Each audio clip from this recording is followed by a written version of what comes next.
10 minutes chronique. Aujourd'hui, je vais vous parler d'un objet.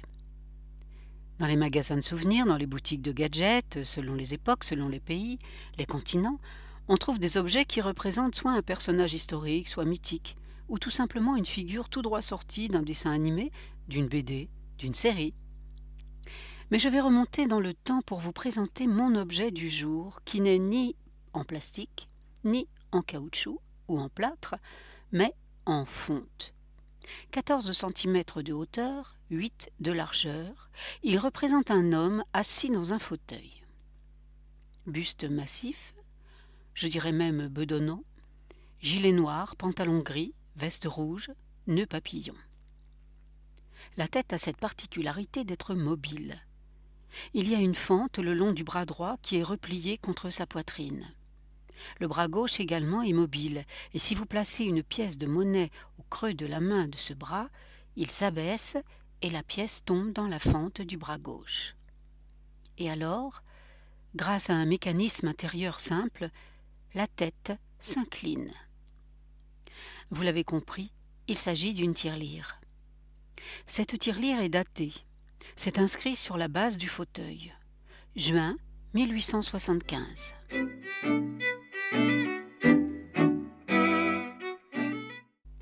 Maintenant, je vous raconte l'histoire de William Tweed. Au tout début des années 1850, il est pompier volontaire à New York et de son métier comptable. En 1851, il est élu conseiller municipal, puis rapidement, il obtient un mandat au Congrès.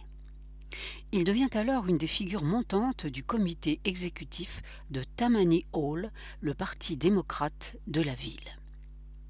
Sa position lui permet de contrôler les candidatures du parti pour tous les postes importants. Moins de 20 ans plus tard, il est sénateur et le dirigeant de Tammany Hall. Profitant de cela, il a placé ses amis au poste de maire de New York, de gouverneur et président de l'Assemblée de l'État. Dans la foulée, il fait adopter une charte qui lui permet de contrôler le trésor de la ville avec ses amis. Dirons-nous plutôt avec ses acolytes. Ensemble, ils soudoient des juges et des fonctionnaires, organisent les élections et exercent une influence politique musclée. La ville est en pleine phase de construction. Tweed contribue à la création de Central Park et du pont de Brooklyn, au développement de Manhattan, mais, passant les malversations qui ont rapporté à Tweed et à sa bande quelque chose comme l'équivalent de 2 milliards de dollars actuels. William Tweed, sans vergogne et surtout sans discrétion, loin de cacher sa fortune mal acquise, dîne dans les grands restaurants.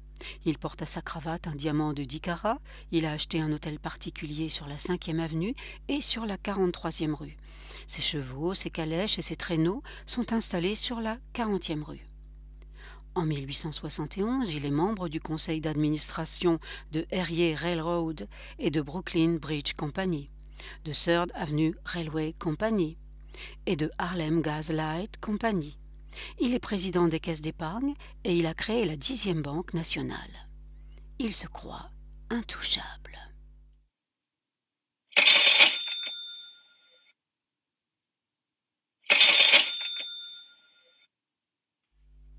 Au début des années 70, un illustrateur du magazine politique Harper's Weekly, Thomas Nast, produit une série de caricatures politiques corrosives qui montrent Tweed comme le symbole de la corruption. Un dessin le représente avec un sac rempli d'argent à la place de la tête. William Tweed, qu'on appelle aussi le boss, propose à Thomas Nast un pot de vin de 500 000 $ pour qu'il abandonne sa campagne anti-Tweed et pour qu'il parte à l'étranger. Nast refuse et redouble de virulence. C'est le début de la fin du boss William Tweed. En 1871, un collaborateur de Tammany Hall dévoile les comptes de la ville et toutes les escroqueries financières du cercle Tweed. Les articles du New York Times exposent ces falsifications en première page. Les enquêtes s'accumulent, dévoilent 204 chefs d'accusation pour fraude. En 1873, Tweed est derrière les barreaux. Croyez-vous que l'histoire s'arrête là ?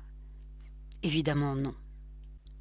Même en prison, William Tweed continue de profiter d'un statut privilégié. Au pénitencier de Blackwell's Island, à New York, en 1874, il obtient d'être transféré de sa cellule à une chambre privée avec fenêtre donnant sur Manhattan. Puis il obtient sa libération. Mais arrêté de nouveau pour des poursuites civiles, il rejoint la prison de Ludlow Street, qui ressemble plutôt à une résidence.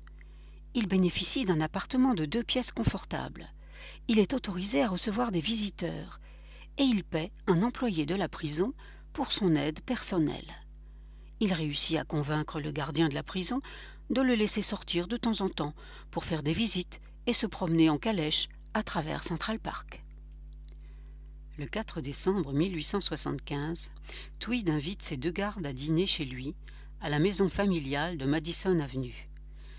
Vers 6h30, il s'excuse en disant qu'il monte surveiller son épouse malade. En réalité, il sort de la maison et saute dans une calèche qui l'attendait, selon un plan bien réfléchi, et qui l'emmène sur les rives de la rivière Hudson, d'où il embarque vers le New Jersey. Tweed passe les mois suivants à se cacher dans une maison isolée dans les bois.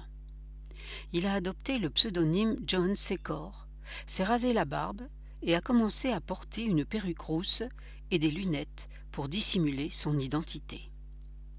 En mai 1876, à bord d'une goélette, il entreprend un voyage le long de la côte atlantique. En Floride, il est accueilli par un personnage qui se fait passer pour son neveu. En juin, ils embarquent sur un bateau de pêche direction Cuba. Mais voilà, à Santiago de Cuba, ils sont arrêtés par les autorités espagnoles cubaines. Pourquoi ? Ils n'ont pas de visa. En juillet, il s'enfuit encore une fois et embarque sur un bateau de passagers vers l'Espagne pour une traversée de 6 semaines. Le département d'État des États-Unis télégraphie à son consulat en Espagne pour organiser l'arrestation de Tweed à son arrivée au port de Vigo. C'est ainsi que le gouverneur de la ville est sur le quai quand le navire accoste, et qu'il tient à la main un vieil exemplaire du Harper's Weekly où apparaît une des caricatures de Thomas Nast. C'est de cette manière qu'il identifie le boss et qu'il l'arrête pour le confier aux autorités américaines et pour le renvoyer à New York.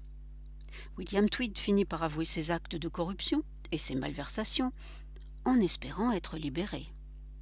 Il admet avoir trafiqué les élections, épuisé des millions de dollars dans les fonds de la ville.